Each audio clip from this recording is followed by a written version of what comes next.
smoked cigarettes, well versed in etiquette, extraordinarily nice. She's Eagle. Davenport and Waters. Davenport brings it to ground. Waters, quick back to Spanger, he missed it. Davenport, he's got 4 for the corner. He's the man of the moment. Hello everyone and welcome to another edition of Pears on a Pod. It's me, Anthony Alessiani, back for another week. I'm not late this week, so I'm looking forward to having a big episode. We've got a very, very special guest for a very, very special round, but we'll get to him in a second. First of all, I'm going to introduce the man that runs Twitter, Jack Hudson, my co-host. How are you, mate? Hey, mate. Man that runs Twitter, cheap is dangerous. I'll tell you what, we have plenty of guests lined up for the future episodes, but I also have plenty of intros lined up for you too, so don't worry about that. But let's get straight to our guest. He has been in the firing line on our guest list for so long, and Hutto has been teeing this up. We're very excited to have the 28-game, 29-goal player for Port Adelaide. He wore number 41. His nickname is the Eagle Killer. I welcome Jason Davenport to Pears on a Pod. Jason, welcome on board, mate. No, thanks for having me, guys. I was actually going through this in my head about 10 minutes ago. I was going, wait a second, did they run their pilot episodes and then get on the big guns? or are they already that thin on guests that they had to seek me out by episode 5? I forget which one it is. Yeah, the funny thing is, we literally looked at the fixture going West Coast. Well, we know who we're getting for that week. That's funny. My coaches were the same. They didn't know what they were going to get for the other 20 odd rounds, but they knew what they were going to get that game. I've got to ask, mate. What did you have against the Eagles? Because let's have a look at the stats, and they're outrageous. So you kicked 29 goals. 10 of those were against the Eagles, and 3 of those were after coming on as a sub. I'm pretty sure your highest disposal average bar the sub game was against them. Tackles, you belted the living shit out of them as well. What was it? Was it just something about them? Because I tell you what, we could have used you recently. I don't know what it was, Hutto. I remember the game at Amy Park. I actually remember it more candidly because of the jumper than anything else. It was the first time Port wore the match Guernsey that was designed by a fan member that is actually now our Guernsey. Yes. Now it had the Port Adelaide lightning bolt logo below the V's, but outside of that, it's basically a plain Guernsey now. So I remember it for that reason, because we got to keep them as players, which I know Whitey spoke the other episode about how many jumpers he had. I definitely didn't get to keep that many jumpers. We had to give them all back. Budgets were quite slim and jumpers and Guernseys had to go. So I do remember that game for that reason. I think from a performance standpoint, I look back at it and just think, I think the second and third performance against them came from probably just confidence and playing well that first time round. The first time round, I just remember it being a beautiful day, Amy Park. I think I was into maybe my 8th, 10th, 12th game, somewhere in there. And I think it was more, I just felt a bit comfier out there and just played a bit more to my strengths. And it came off that day. And then I think the confidence in that going against them the next few times was more so just for me to feel comfy being out there on the AFL stage. And there was also, Hutto sent me a nice little message during the week. He goes, "Ant, did you know that Jason Davenport had 6 Brownlow votes and they were all against West Coast?" 2 best on grounds. 2 best on grounds against the Eagles. I think that staples you as the Eagle Killer. Well, yeah, I don't know who came up with this nickname, by the way. So if someone is out there and is one of the 7 listeners we've got tonight, if it's you, come forward and let us know. No, I actually don't know that name, but I do have to keep that one up my sleeve a little bit for some tongue in cheek if I need it. Just the sort of the 6 Brownlow votes. The thing that's a little frustrating about 6 is you want to align it to something. So it's sort of like, how many, hot dinners you've had this week or things like that. It's still not quite there. So it's sort of an awkward number 6, but it's, look, it's something I look back on and reflect. And I'm really glad we can have, a laugh about it in this sort of platform, but also for me too, it's sort of those moments you look back on with a bit of a smile on your face when you you put years and years of hard work into things, but to look back and reflect and laugh about those things and have fun with it, I think is the most important thing. So the nickname as well. Do you know when it started? Because it's on your Wikipedia page as well. It's literally underneath. So I don't. So yeah, I'm going to throw someone under the bus here a little bit because I only learnt. Apparently, people can edit Wikipedia. This is correct, isn't it? Yep. Is that right? So now I could get in trouble for this, but when I was at Geelong, I was traveling the back end of 08, I reckon, which is when I got delisted from Geelong and was about to get picked up by Port, unknowing at the time. I was traveling and bumped into Matty Scarlett, who I knew through the Geelong, and we were in New York at the same time, everything else. And we were out partying in New York, and we actually bumped into Jerome Bettis, who's NFL running back, Hall of Famer, Super Bowl champion, everything else.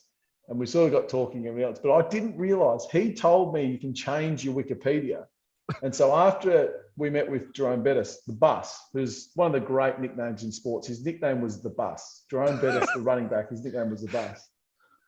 Matthew Scarlett there's a store over there that does like engraves caps or beanies that you buy. So he bought a beanie and had it engraved the Great Scaldini on his beanie.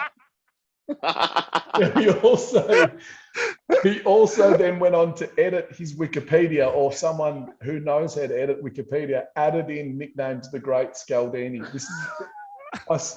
That was when I first knew you could edit Wikipedia. So I don't know who's jumped on and edited my own, but I did notice at some point along the way, Eagle Killer was added into my Wikipedia. Well, Scarlo's got some new ones at the moment because he's got Scarlo, Gunner's Boy, and Lounsey as well as the other one. I think that's a bit of insight into Scarlo as well. He probably just does every 6 months. He just drops new nicknames in there. Into his own Wikipedia page. That is incredible. Yeah. So, oh my God.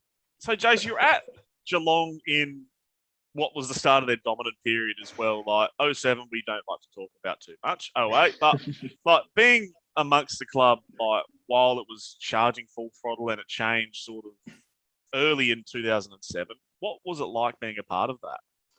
Yeah, well, I was actually on the VFL list in 06. I was drafted out of their VFL system as a 21-year-old. So that year was really challenging for the club. They missed finals that year. And I sort of had almost a first or second row seat, if you'd use terminology, towards what that was like for them. And their list now, when you look back, their list was unbelievable. And so to miss finals, what a moment lost in time for that football club. Now, in hindsight, that's easy because we reflect and look back. But at the time, they were like, what is going on? What needs to change here? Everything else. And 07 was, people forget 07. I think at some point they were still 3-2, I think. It wasn't like they were world beaters early. But everything shifted around 6 or 7. I think they played Richmond on a Sunday afternoon and they won by about 140 points or something. Yep. And every player just showcased their skill and talent, and they just started to click and go, oh, this player does this really well. This player does this really well. Oh, that's what they do. Let them do that. Like, let's be individuals within the collective, but flip that mentality to being actually, if I play to my strengths in my role, we'll all benefit. And that day, they just put on an absolute masterclass. And being on the other side in 07, it was pretty special. Like watching a grand final team literally look like they could beat basically the combination of every other team in the league if they put together their best team. Like that was the performance. So it was pretty cool. It was pretty cool to be a part of it. Like sitting there in 07 and even 08 up until the grand final, it was a really special time for the club. Now 08 is obviously one of the great upsets our game's ever seen, with Hawthorn getting over the top, and there's so many moments in that game just could have gone different ways. And that's the beauty of sport, especially when we don't play a series. You look at why the NFL and particularly the playoffs are so globally viewed, is because anything can happen. And I think our game's really similar in that space. And being there 07 was really special. 08 was it was quite tough. Like losing grand final, you saw that competitive side of you and what you saw from those players out there, because yes, they were talented, but they worked their tails off, those guys on that list. Like watching, the likes of Joel Corey Enright, James Kelly, these types of players, getting to watch them Monday to Friday, like no wonder they were good on the weekend. Like they were really special people. So that was really cool. It was an awesome experience. At no point did I feel like, I was distant from that. I felt like I was a really part of that list. And sort of during that 08 season, naturally you sort of start to realize this team's really good, and we were really good last year. And it's mandatory for AFL clubs to make list changes, and there's things like salary caps and all these sorts of things. So coming out of a period where they'd have to then, essentially adjust my contract and actually put me on a normal salary and things like that, it was pretty evident the writing was actually on the wall for me as a second-year player. And the club were really supportive with that. Through the VFL, they supported me with some positional stuff, and I played a little bit in the different spots through the VFL to basically showcase myself to other clubs, because they felt where they were at as a footy club, every other club was watching what they were doing and seeing which players just might want out or need to be changed. So, I've got nothing but great memories from my time at the Cats in 07, 08. And then, the delisting came. It wasn't a surprise. It was communicated really well. And Neil Barn was there at the time, who was just one of the great operators, obviously. So that happened, which is all good and fine, but that didn't really paint a clear picture on what was next. And then obviously Mark Williams did what Mark Williams does and gave people a second chance, and forever grateful for it. Tell us that story of coming to Port Adelaide all the way up to the first day. Were you seeked out by other clubs first of all, or was it just Choco and his crew coming out and going, "The Eagle Killer, we want you"? No, I'm smiling. Because we'll get to the point where I'm smiling, because someone still actually thinks, and they still think that they sort of sneaky, because it's a bit of their personality. They think they got me drafted, and I'll share that in a second. So it was pretty evident by what was that, off season or end of season 08 going to 09 season. Choco had already given a number of players second chances. David Roden's obviously a great one with regards to the challenges he faced. But there was multiple players. And it made sense as soon as I spoke with Mark. Like he always wants to think differently, but it's not like he's not wasting his time by doing it. He feels like there's always something connected to that, and there's a reason as to why. And no surprise, he ends up at Melbourne and is able to shift their culture in that space as well, and adds a bit of quirkiness. And he's all time, Mark. So 08, they invite me over to train. This is when they still, were starting to do this. So Adelaide, as you know, is in November, December. It's pretty warm. Compared to Victorian clubs, it can get really hot. Now, I remember coming over because the draft was a bit later then. It must have been mid-November. And I remember coming over I think I must have been training for 4 or 6 days. I can't remember. And it was typical Adelaide, 38, not a cloud in the sky and no wind. Like it was like super hot. Like yuck. Now I was lucky because conditioning was probably my strong suit as a player. And so I always stayed physically ready and knew that if I was going to get an opportunity to train somewhere, I needed to be ready for that and everything else. So I came across, and we used to train just behind Grange there on those soccer pitches. Yes. Yeah. So there's no goals, but we just used to do a lot of small-sided games, lots of rotations, everything else. That was sort of the pre-season stuff there. And then they might have been redoing the surface at Alberton maybe, or something was going on. And so we went to train down there and we're doing some small-sided games. And then one of the fields is a bit bigger. So that was, a bit bigger with regards to kicking games, everything else. First day, it was stock standard, just sort of sat back and just tried not to make mistakes and do it. Second day, I thought I better get going here. Like I've got to try and impress without stuffing up the drills, but sort of also show some of my strengths. And it was in the last session or the second last session, and we're in the biggest sort of field of play. And I can't remember who it was. I think it might have been Michael Pettigrew hit this beautiful inside kick to Daniel Pearce, and Daniel Pearce just took off thinking that sort of he was pretty clear. And I reckon I must have been on the mark or something, and Petters, this is before the stand rule, so Petters has hit the inside 45, and I've sort of turned and gone, oh, far out, like he's all clear. I've better put in an effort here at least. Anyway, somehow or another, I caught Pearcey, ran him down from behind. Anyway, Shit. fast forward, Port draft me with the second or third last pick in the national draft, which was an amazing feeling. And I get over there within sort of 48, 72 hours. We're sitting in the team meeting room and chatting away. They do the intros, and we walk out, and Pearcey comes over and goes, "Oh, here you go." He goes, "I'll let you catch me, eh?"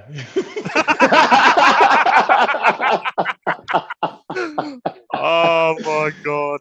Now, I was like, did he? Like, wait, did he let me catch him? Like, but if you get to know Pearcey, there's a bit of tongue in cheek there, and there's a bit of, but he never, for the next 3 years, it was sort of like he sort of would look at you like a bit stand up, like, did I let you catch you though, or did I? I think I got you drafted though. Oh, that's good. That is Anyway, so good.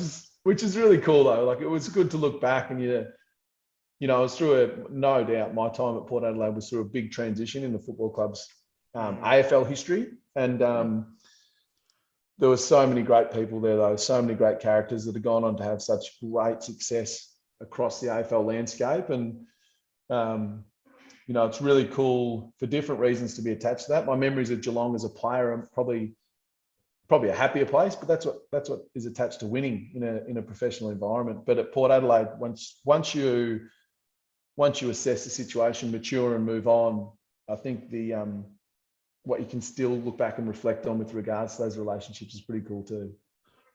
And obviously, plenty of characters like Pearcey's a big one. Who else were probably some of the big ones that you had at the time before? I loved working with Daniel Motlop. Yep. His footy brain, and it's really cool to see Jesse on Carlton's list. And I remember seeing Jesse obviously at the club all those years ago, but he just, he had this power and speed from a young age that you could just see. But I loved working with Mott's, guys like Justin Westhoff, just people that were just who they were. They didn't sort of really alter for that. I've still got great relationships. Guys like Tom Logan, Nick Salter's another one, which I was going to bring up as my player this evening. Happy Salter Day. I might have to think about another one now. But like, I sit here and just in absolute awe and just watch what Robbie Gray could still do on the weekend as a player. And Trav Boak, I've been lucky enough to have a really good relationship with for a long time, and probably, I don't want to get you too jealous here, Ant, but we talk. Stop it! I'm already smiling. All right. Yeah, I know. I saw the green light up. I noticed you got the same haircut as him. Like, you're just doing whatever it takes. Bloody hell! Good time to take a sip of beer. Yeah, but it is pretty awesome. Like, it's sort of something once you mature, and as I said, you sort of, through all these situations, you can be spiteful at different things or upset at different things. But once you come out the other side, I mean, it's just a game, and we take it really seriously, and rightfully so. There's a lot of jobs on the line. There's money on the line, and it's a business, and I completely respect that. But it's also still just a game. We've got to be careful we don't sort of let it get outside of that. So it's pretty cool to reflect and look back. And, when you guys ask me to come on this, your mind just starts going to all these places and such. Every time it's with a smile, you know what I mean? And it's just, that's what sport can do. And in particular in this country, that's what footy plays such a big part in when it comes to community. So you talk about your favourite players, like the ones you played with, and obviously you had Choco as your coach going into Paddy Primus late. For the fans, throughout that whole time, as you mentioned, it was a tougher period for the club.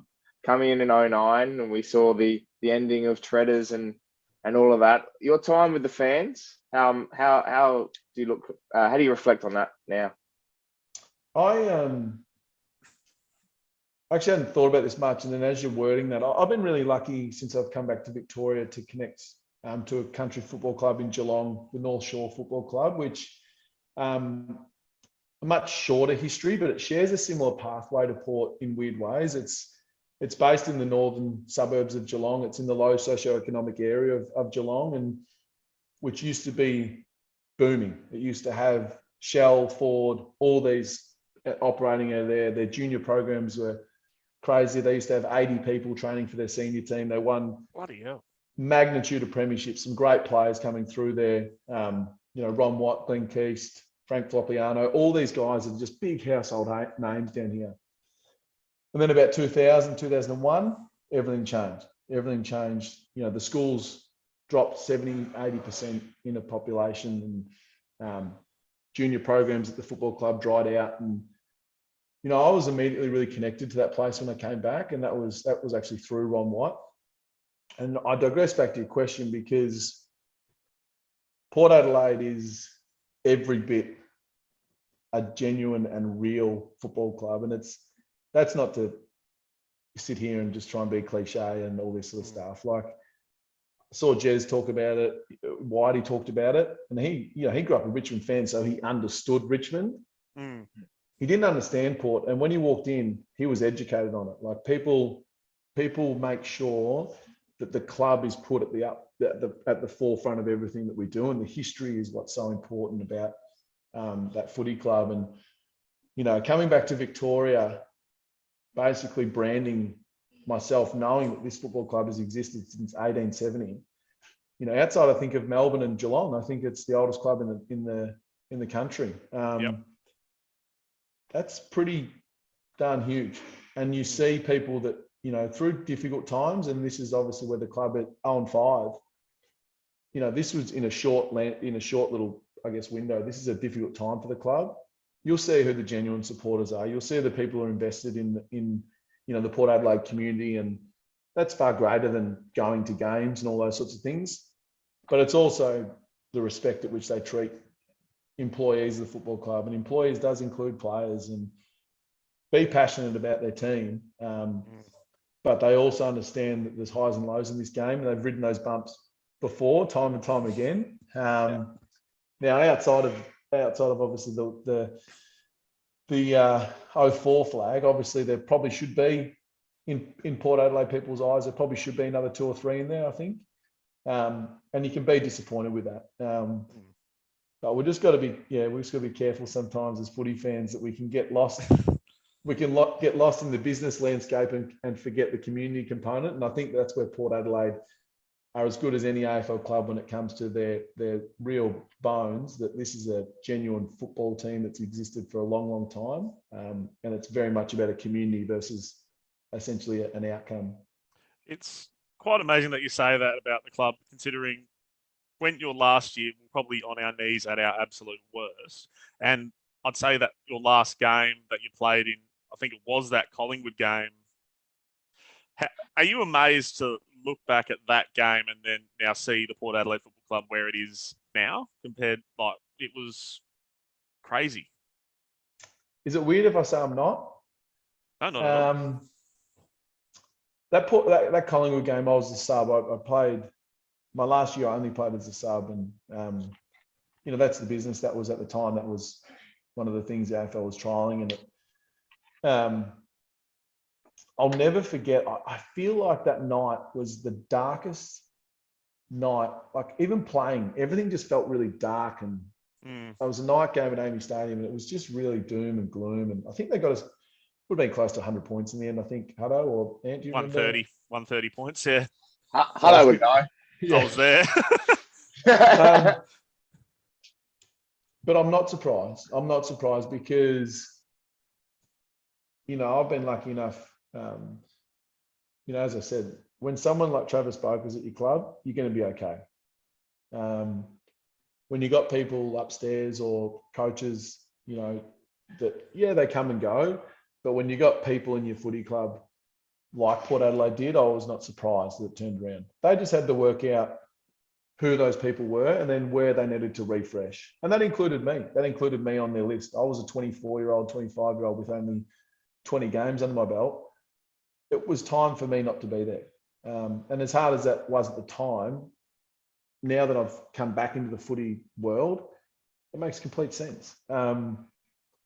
They made some tough decisions, and it didn't make a lot of people, I guess, happy. But I think they got the juggling act right. They kept really good people, both on their playing list and also upstairs.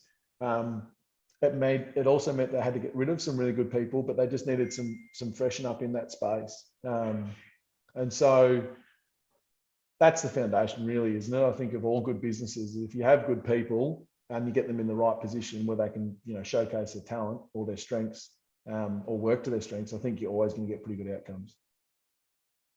Yeah, and I think as well, like, we should have just kept you on the list, though, mate. I was gunning for you. I always felt I was a locker room guy, I got everyone up and down. The rev up man. Yeah. The Eagle Killer. We're playing West Coast this week, boys. Get me out. I think even if it was a 10-day contract just around the Eagles game, just get me into a couple of main sessions, leave me in there. I even thought, I even thought I'd be a chance to, what's the pre-COVID, what were they doing at Adelaide Oval pre-game? They were banging the drum or the drums. Drums. Was it drum? There was something pre-game where they got a pass play or ring a bell or something. Oh, the first goal of the game. Yes. I'm a guy. Fly me over, put me up. I'm there. I'm right there. Kick a snag. That should be this week. I was just about to say, put it on this week.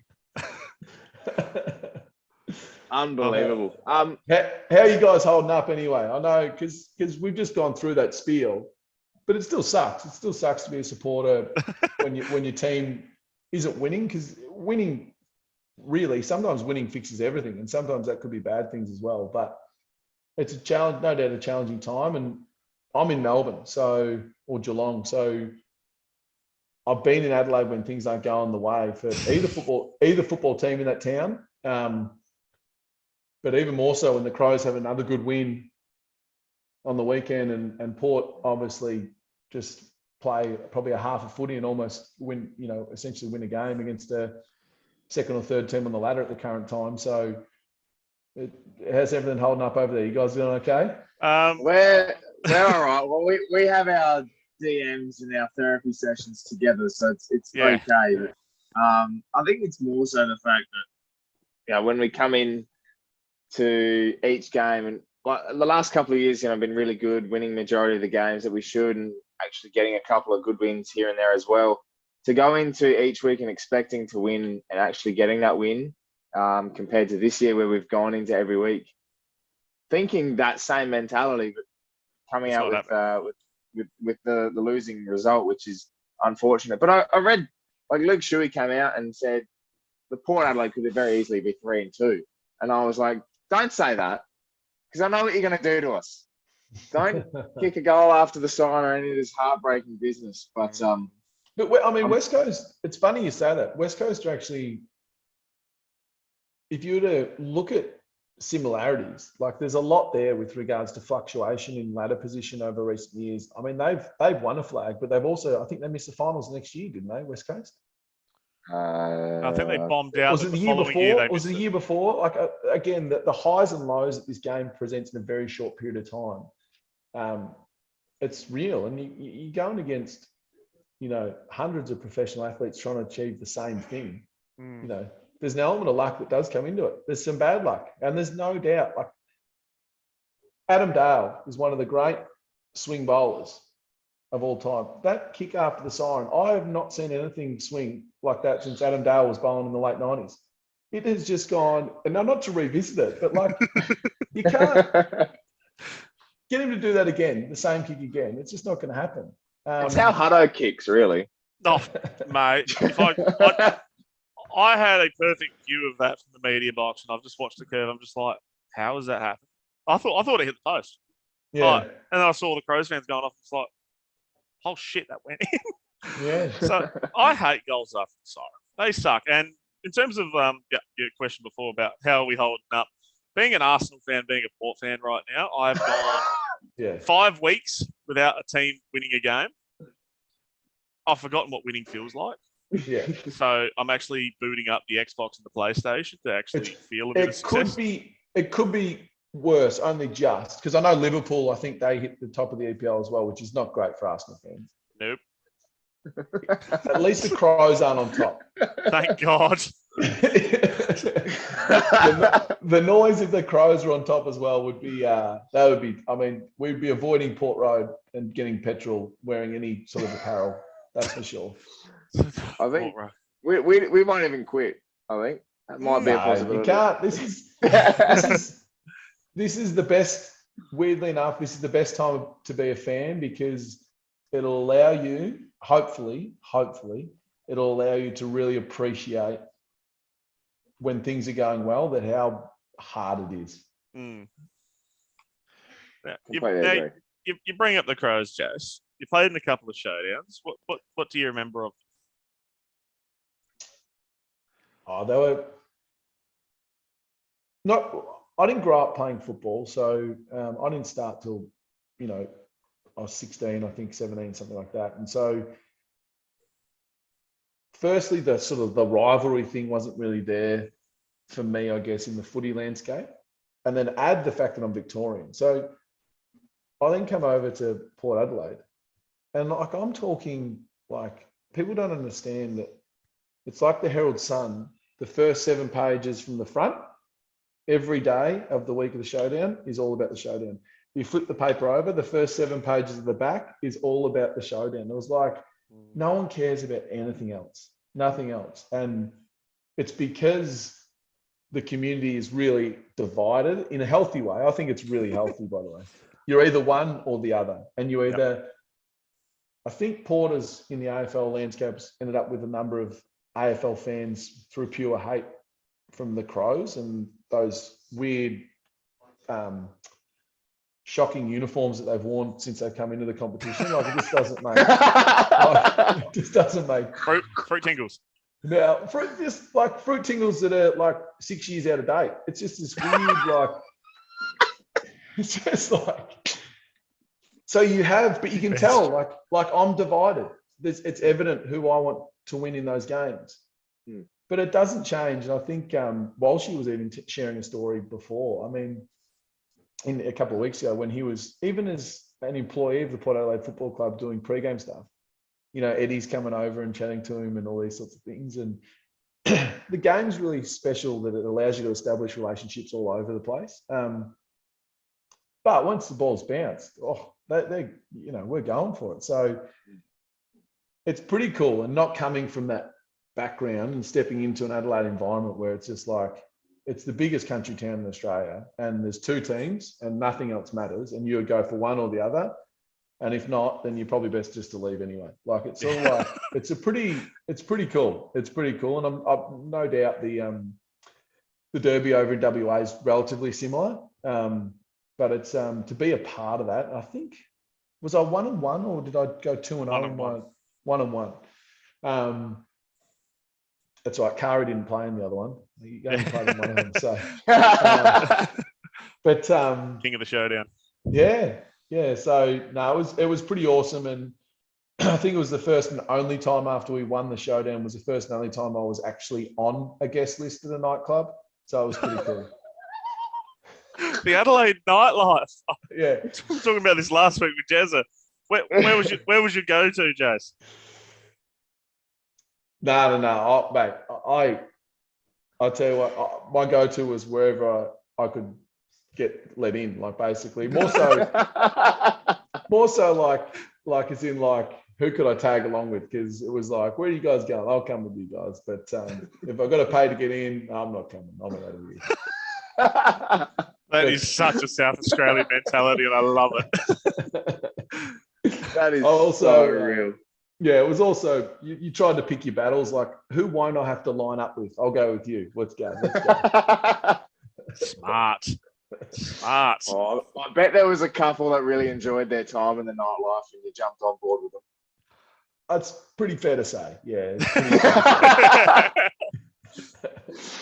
What stays in a nightclub happens in a nightclub. That's all we'll say. I think it was all just young guys having some fun, but it was there's no denying, even 10 years ago, that the landscape and the lack of, I guess, influence of social media, all those sorts of things, it was still a transition period, you know, where you had those players from the early 2000s wrapping up their careers and what they were used to with regards to, you know, what that landscape looked like, and then the changing sort of scene with social media and everything else. So we had a lot of fun in Adelaide, and the coolest thing was we genuinely really liked being around each other. We had a lot of fun away from the footy club, which is, you know, probably why the smile does come to my face when I reflect on my time at Port too, because there's a lot of great memories.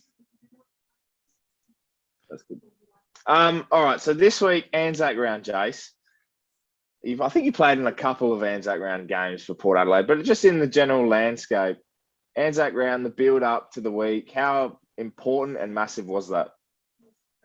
I think, you know, along with Indigenous round, it's probably what the AFL does really well, and I think it's about really acknowledging what's come before us, and still very much a part of us. And so those games, and look, the pinnacle is the Collingwood Essendon, and rightfully so. That's been just entrenched in history with regards to that. But to be able to play in that round, and again, we spoke about it earlier, but like, it is just a game, and it puts a lot in perspective when you go into a round like this. And everyone has their stories, and each club shares those in different ways, whether it's past players, whether it's sharing family stories of your own with regards to grandparents, great-grandparents, those sorts of things. So it's always good for perspective, but it also puts you on the edge with regards to wanting to play the Port Adelaide way, which is no doubt combative and really valuing the contest, and turn the game into one that, you know, where spectators just get to go, win, lose or draw, they're having a crack at here today. And that was always something that was entrenched in Port Adelaide games, but the Anzac Day weekend always led to that, I reckon. 100%. Hunter, do you have anything out, or do we go into a new segment that we've got? No, I completely agree. I think Anzac round's great, and I think our Guernsey looks sensational too. And especially the quote from Bob Quinn. So I thought that was a great touch this week. So, but speaking of Guernseys, let's get into that segment, man. All right, welcome to Random Port merch. Jace Davenport has actually introduced this one. He's pumped up. He's got his merch. So let's go straight into it. Jace, I reckon you kick us off. What's your Random Port merch? Okay. After listening in for the first 4 weeks, the Russell Ebert stuff was pretty evident, and the influences he's had on the Port Adelaide community and the football community, and you know, we continue to think of the Ebert family with regards to obviously the challenges that's been faced this year. And it's also been really cool seeing the celebration of Ebo's life. And Russ, it was just, he was something special. And the reason why I picked my memorabilia was actually Russ actually gave it to me. So when I say gave it to me, he presented it to me when I was brought into Port Adelaide at the end of my first year. It was a small, it wasn't part of the best and fairest or anything like that. It was a small little presentation that was in place. And I'd love to know even the influence that Russ potentially had on this. But every player that played at the time had played an AFL game or represented Port Adelaide AFL level, got a badge with their player number on it. And so it was over in the Port Maggie's rooms upstairs, the old one at Albion Oval. And we were in there with a small group of us, and I think Choco was sort of doing the talking. I think maybe even some player sponsors might have been there. And then Russ was the man with the handshake. And so my memorabilia was actually my player badge, which is player 1. Oh, I love that. 1-1. That's awesome. It's actually the only bit of Port memorabilia I know distinctly where it is. It sits in my little case where my passport and stuff sit. I don't know why, but yeah, when you were talking and we said memorabilia, I just thought, you know, when Russ presented that to me, and then, you know, my stories and time working with Russ was really cool. We used to go out on our days off. We used to go into local schools. Russ was really keen on giving back from an education standpoint. And he actually established a model with Port Adelaide. I can't remember the exact name of it, but we used to go in and players used to teach primary school kids about healthy eating, exercise, all these sorts of things. And typical Russ Ebert, like he set up this program. We're going into local communities. We're talking about being healthy and exercising and all these other things to zero benefit for him, really, outside of just knowing that he's having a positive influence on people. And I remember going in and just seeing his energy every single week. I remember sometimes I'd be like, because this is midweek of in-season stuff too. So I wanted to do it because I was actually exploring going or starting a teaching degree. And I was like, I'd like to do this once a week to see if this is for me and this landscape's for me. And seeing his energy every single time we walk into a different school and his ability just to engage people straight away. He'd walk into the room and he had this calming charisma that everyone just felt really comfy around. And the best thing was with Russ though, is he'd every now and then he'd show or tell a story that would give you insight into the confidence that made him great as well. It was really cool. He'd just sort of say like, you had kick 4 on the weekend, Jason. It wasn't bad. I said, I do that in a half heaps of times. Like it was good. Sort of, like he just sort of give that little cheekiness that you just knew he had this great sense of confidence that allowed him to be really successful as a player. But he was really special. And so when the memorabilia thing came up, player 111, and I remember shaking the great man's hand. And first year being a Port Adelaide person, you learn really quickly who Russell Ebert is in the landscape, and that was a pretty cool moment. I love that. That's awesome. That's sensational. Player 111 that wore number 41, which by the way I wear 41 in my footy, so we've got a bit of common sense going here, Jason. 10, but also was 10 not available? No. Unfortunately, one of my very good mates wears number 10, and he wouldn't give it to me. As the captain of the footy club, I'm going to wear number 41, which is a pretty high captain number. But hey, it is what it is. You, me, Dirk Nowitzki, we're just representing. That's all we do. And that is the only time you're ever going to be compared to Dirk Nowitzki and Jason Davenport. I hope they start calling me the Eagle Killer at Sposs, that's for sure. What do you got for us, Ant? I know you're eager to share, mate. What have you I got for us? Look, I think you'll love this because I reckon you wore it once or twice. It's the 2009 Clash Guernsey. Oh, with the old, what I think is a clip art design, and I love it. And I hated that bloody thing. It's got no number on the back. No number.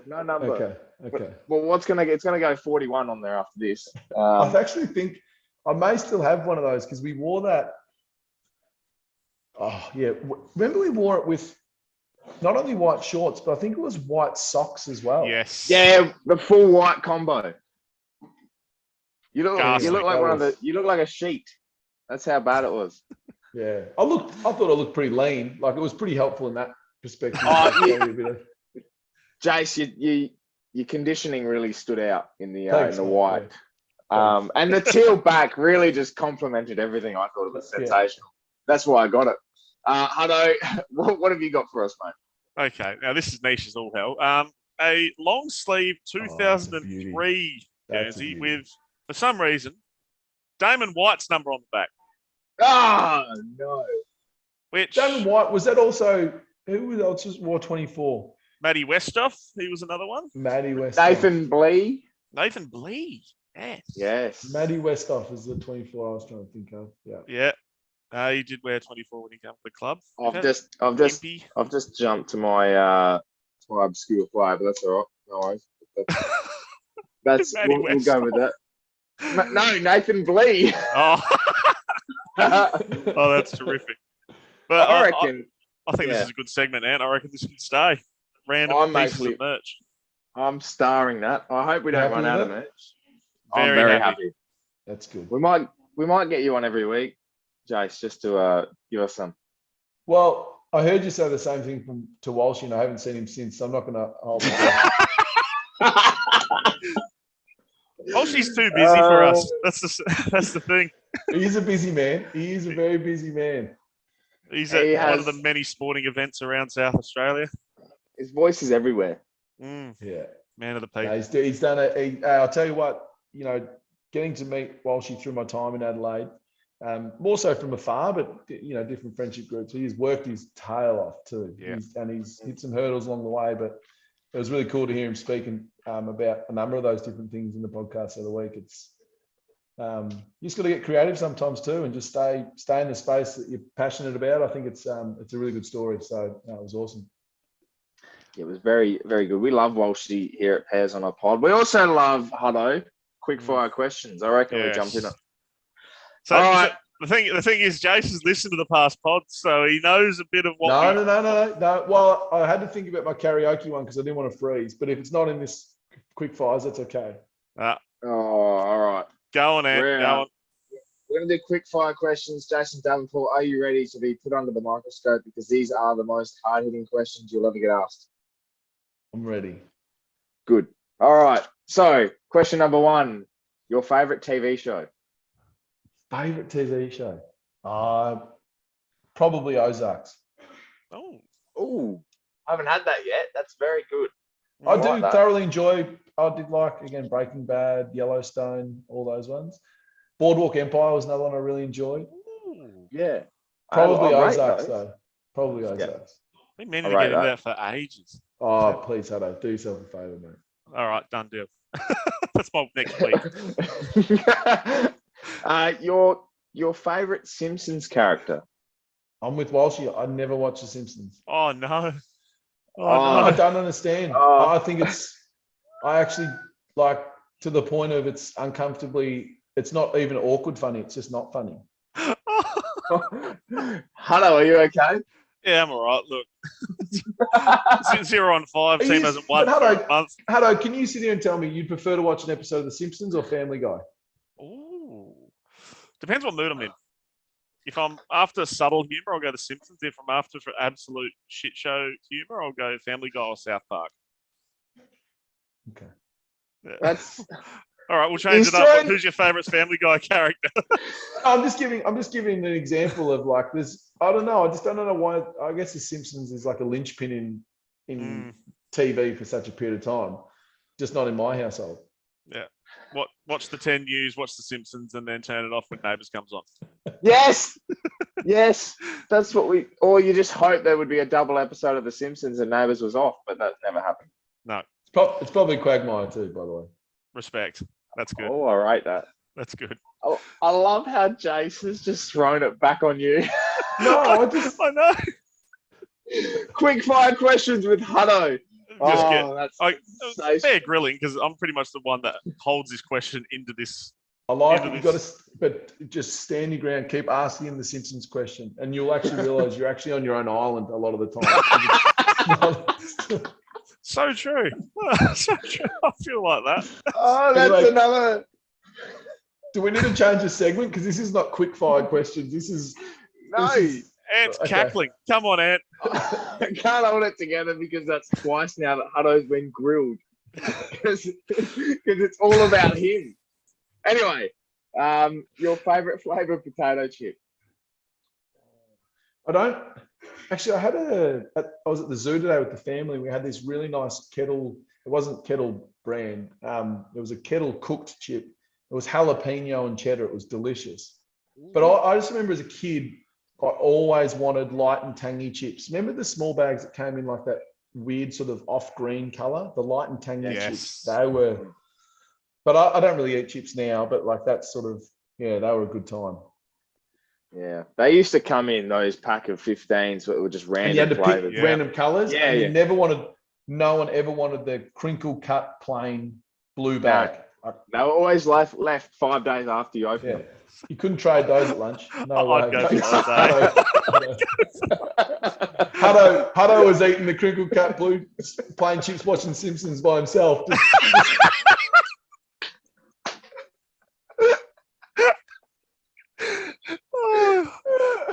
You wait till we get to what's next. I've just had shit unlocked in my childhood that I'd suppressed for years. Oh, that's sensational. All right, we get to the nitty gritty stuff. We've got an extra one because we haven't had it the last couple of weeks. Maxi Bonds, are you a fan? And which end do you eat from first? Big fan. You got to the sandwich bit last. Otherwise, it becomes an absolute mess. Yes. So Thank you. eliminate the wrapper. I don't want a wrapper. I don't want an ice cream out of a wrapper. That's not how it works. So I need to use the sandwich, really enjoy sort of the ugly duckling to a magnum sort of thing, and then just really enjoy the sandwich. I love that. I love that so. The ugly duckling. All right. Jason Davenport, is there more doors or wheels in the world? So this is actually a cool question, because when I heard this the first time, I was like, wait a second, surely there's more wheels. But then I thought, let's say there's 2 cars in the house. It's only 8 wheels. But then there's still doors within that house. But then there's also doors on the car. Yes. So there's more doors. Yeah. Sweet. Good. Great. And Did I just ruin lastly, Sorry, did I just ruin that question for everyone else? No. Logic we No. want, because Jezza broke it last week with his Ferris wheel suggestion, and he forgot there was doors on the Ferris wheel cages. listening that back, that was hilarious. All right. Is there more shapes in the world? Bloody hell, I've lost the plot here. Yes, your favorite barbecue shape. Yes. Your favorite flavored shape is barbecue, and you're on my team. Love that. Yeah. I will never It used to find be- an ally. It used to be pizza. But then they got real stingy with the flavor on pizza. And so the only one you can rely on these days is definitely barbecue. I 100% agree. Just ruins What your do you mouth think? for a good hour or so. What do you think of that, you crimp simp, Hutto? Yeah, look, I'm still recovering from the potato chip gag, if I'm honest. That was good. Oh, Hutto's going to watch that many times later on. All right, Jason Davenport, we're going to get into the nitty-gritty footy stuff now. The first segment we're going to kick off with is Pair of the Week, and I'm not going to give it to Hutto. I'm going to give it to you, Jace, because he always takes the most obvious. So who was your pair player of the week? It was, Robbie for me was the one that when he got given the opportunities and the pressure of the game was in the balance, he still just never fumbles, doesn't make mistakes. He's obviously physically not what he once was, but he's still just such a clever, crafty player. And I mean, it's pretty evident why a lot of the footy world has a crush on Robbie Gray. That mark in the square. Oh, I can't get over it. I don't know how he did it. I made weird noises when he marked that. Very loudly. With your plain potato chips. Yep. No regrets. No, definitely Rob. Who did you have, Hutto? Who'd you have? Birdo. Birdo was just incredible, kicking 2 in his hundreds, and love the man. Incredible. Now, and surely not. It's not happening again, is it? Well, the other 2 off the board, Birdo and Gray are off the board, so it has to be someone else.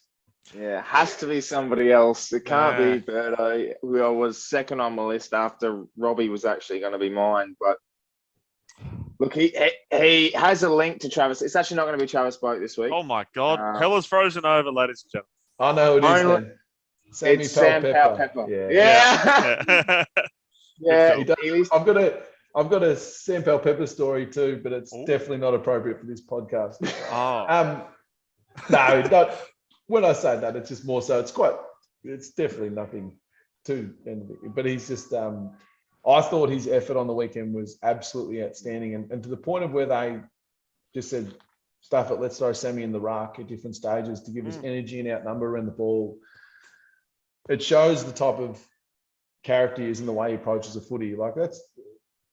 He almost had every right to say, no, well, I'm going to look like a fool going in there into the ruck. But he's someone that if you watch him play, you can never question his effort. And I thought he played a big role in shifting the momentum of that game. Massive role.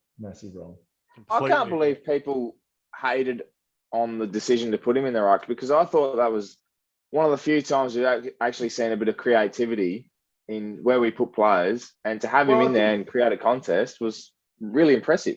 And there's no denying you're going to have to give things up.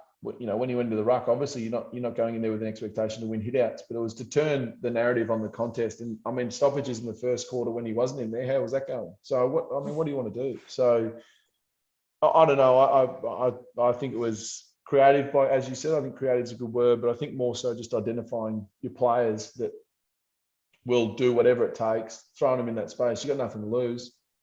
And those people questioning it, I'd love to see even the simplicity of a plus minus when he went into the ruck versus when he wasn't in there. I reckon it would be in Port's favour. Yeah, 100%. Especially down in the defensive 50. We actually got a lot more exits from him as a ruckman compared to when we have actually Cody Marshall or Sammy Hayes doing it. So the stats are there. But let's go straight into the next segment. It's obscure Port Adelaide players. And Hutto, you're going to kick us off with this one. All right. So a couple of years ago, this bloke was on the list for a year. It was a mature age pickup. And he actually had a chant ringing around the Adelaide Oval after he kicked a goal in the showdown. It is, of course, Brett Eddy. So Brett Eddy played 2 wins, kicked 3 goals. Spewing he didn't get more of an opportunity because I thought he was actually really good, especially when he. And are you googling one now that you've lost yours? And yeah, absolutely, I am. Nathan Blee has been taken from my list, so I'm having a look. Think of the top of your head. Checking. Last time I did that, bloody, you stole mine. So yeah, sorry about that. But yeah, so Brett Eddy was mine. I was spewing when he let him go, but. I think he's doing quite good in Country Victoria. I think he's dominating at the moment. Jace, who's yours? Well, aligned to, I've had to shift this because I wanted, I was going to use Nick Salter, but I threw his name up there before, who's still someone I speak to, you know, every other week. So I'll shift it a little bit. We're in a political landscape at the moment. I think the debate was taking place tonight. I think, was it happening in Mandarin, and was there something that stuffed up, I think, with regards to the debate? Anyway. No idea. Staying in politics, son of a politician and 3-game, 3-goal veteran, Jared Irons. Oh, Mr. I, that's a very good one. That is very good. Very obscure. Yeah. I like that. Yeah. So his dad is a Liberal member of the Australian House of Representatives in WA, and he still plays in the Waffle as well. There you go. Bloody hell. Was that on Google, was it? No, just... One a piece, brother. One a piece. All right, from my Google search that I've just done, I'm going to go with a bloke that's played 9 games, kicked 1 goal. Was in your era, Jace. That's Danny Meyer. Former Richmond Danny Meyer, yes. Richmond, and then obviously came across. That's right. Yeah, so he's my obscure player. He did quite well, I think. 9 games, 1 goal. I think that 1 goal was against Richmond, if I can remember correctly. But yeah, so that's Melbourne, but that's all right. It's not a bad one. I didn't get that on the Google search, Hutto, so leave me alone.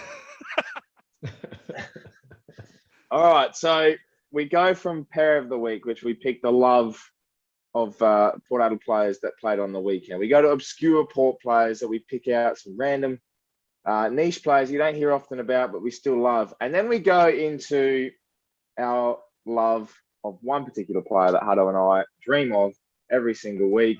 His name's Stephen Salopek, in a segment we like to call Better Call Sal. And Salopek finishes it. This is where we pick our favourite Stephen Salopek moments, and we have one every single week. Hutto, you can kick us off. Your favourite Salopek moment of this week? Oh, this is tough. This is tough. Ooh. Go to 2008, year after whatever the hell happened the year before. Don't speak of it. We're playing the Bombers, and you know what? We're taking the piss out of them. And our boy Sauer pops up with 3 and 33, and just tears the place to shreds. Gets the best on ground, as Jason would know all about best on grounds and Brownlow votes. So, so Stephen Salopek. 33 and 3 against the Bombers in 08. 33 possessions, 3 goals for the number 3, who then polled 3 Brownlow votes. I like what you did there. That's good. Ooh, numerology. Oh, Yeah. I like what you did there. That is very good. I'm proud of myself for not even intentionally doing that at all. I felt like I was on one of those bad Bernie Vince, Cam Mooney segments or something. Welcome to Bounce, and this is numerology. Yes. Oh my word. Jace, you told us off air you had a pretty good Stephen Salatek story. Let's dive into that. No, I don't. It's a bit more collective because I came across and Sal used to love being like, oh, yeah, I'm a Melbourne boy. You know, clean cut. I remember, obviously, we all know how bad his hair was when he first came across. And then he was sort of that chino, Aaron Williams sort of kind of puffer jacket kind of guy. And anyway, I then realised after a period of time, he's from Narre Warren. Now, Narre Warren is not Melbourne. I'm telling you right now, it's about 40 minutes east of Melbourne. And if anyone from Narre Warren's listening, it's a good spot. It's affordable. Everything else. It's not Melbourne. It's Narre Warren. And when I heard he was from Narre Warren officer at Way, I'm like, this bloke's going to have to start from the bottom again and start to earn these stripes because that is not. He's claiming. He is claiming. Now, the other thing with Sal is I ended up. I was coaching at Carlton for 3 years pre-COVID, and he's obviously at the AFLW. So it's at Carlton, and so we'd sometimes, part of my role as development coach at Carlton at the time, we'd do one night a week at the VFL training, and they, depending on the week and when the games were in and out, it'd be like a timeshare, so it'd sort of be like a 5 till 6:30, and then a 6:30 to 8. The 2 teams are trained, and so one of us would be rolling on or off. And we just sort of look at each other and just sort of smile. One of us would kick a footy at each other. And it's just sort of, you know, it's someone you haven't seen in 7-8 years, but it is actually always nice. And again, it's a football community thing where you always have this sort of underlying foundation where you're able to establish these relationships. And every time I see Sal now, and of course he's in real estate and all these sorts of things, he wears the suit and he's all sharp, but he also is, he's always good for tongue in cheek, Sal. So I contemplated texting him or calling him, but I thought we'd just leave it be for now. We'll let him get some murmurs first. We'll let him get some murmurs, and then maybe, maybe then the, episode 41 when I come back on, we can maybe actually give him a live call and see what happens or what takes place. We'll guarantee that, Ant. Episode 41. Get Jason. I'll write that down. I'll put that on Wikipedia just so we can remember that. 41. Call Sal with Jace Davenport. All right, it's on the list. So our actual goal as well is to get Sal on to do Better Call Sal with him. So that'll actually make sense. Better Call Sal. Yeah. I would have. Yeah, you should have set higher standards. Like episode 3 for Sal would have been ideal segue, but we actually could do 31. His first number. I like it. There you go. I like it. There you go. Now, what's yours, Ant? What's yours? Mine is Stephen Salatek was absolutely robbed in 2010. He had 23 touches against St Kilda in Anzac Ground at the Adelaide Oval, at Amy Stadium. Yep. It was a crappy game because low scoring, 54-44 in wet conditions. Remember that game? Yeah. We won that against all odds, didn't we? Yeah, we kicked 7 goals, 12, and our first 7 shots were points. Shredders popped up with 2, and Sal had 23 touches, and I think was robbed of the medal that night because he was one. But who won the medal though? I actually can't remember. Was it not Chad? Sal. Was it Chad? I don't think it was Chad. Was it? I feel like Chad maybe played on Rewalt that night, or something happened that was significant because 2010 St Kilda was a very good team, very good team. Well, we just came off, I think, of losing to Geelong in Geelong by 60, 70 points, and the highlight was on us for the week to bounce back, and we were unreal. So might follow that up and see who won that because they probably deserved it, but I'm calling for Sal. Oh, yeah. Bit of bias in there, but that's okay. Hey, Travis. I'll tell you what, he'll retract his statement if he hears Boki won it. If Boki won it, he'll be like, I'll tell you what, Sal, he was no good that night. He was no good. Did you say it was 2010, Ant, wasn't it? 2010, yeah. David Roden. David. See, now Sal should have won it. Yeah. Okay. Or both. Or One of the bloody two. hell. That's good. Hado, do you have any final things to add? Not at all, Jace. Honestly, thanks for coming on, mate, and having a chat and having a laugh with us. We really appreciate it, Eagle Phillip. No, I love what you're doing, boys. When I saw the concept, it was so it should be about having a laugh, and as you guys are from a fan situation, you're in a bit of dire straits at 0-5, but still finding these times to laugh, and at the end of the day, as I've said a number of times, it's just a game, and we've got to be passionate about it in the right way. But mate, this is what it's all about. Be able to connect. Port Adelaide means that I've now got a relationship with you guys and many others, and it's pretty awesome. And I'm weirdly, I know this sounds a bit weird for you, but it is actually quite humbling to do this sort of thing and reflect. It's actually, you have this sense of pride where the fond memories you do have are through hard work, but it's really cool to celebrate and laugh and share some memories, and to reflect on Russell Ebert on this stage is it's something that as we've heard the last few weeks, it's just, again, that's what it's all about. Like, the influence you have on people along the way is the most important bit, and to share some of those stories and do it on your platform, boys, I'm very grateful. So thanks for having me. It's been an absolute pleasure. This has been, without disrespecting the other guests, my favourite, I reckon. and I didn't even Google that. So you're all good, fellas. But thank you so much for joining us, Jace and Hutto. Hopefully we get a win this week. And to everyone listening, we'll see you next time.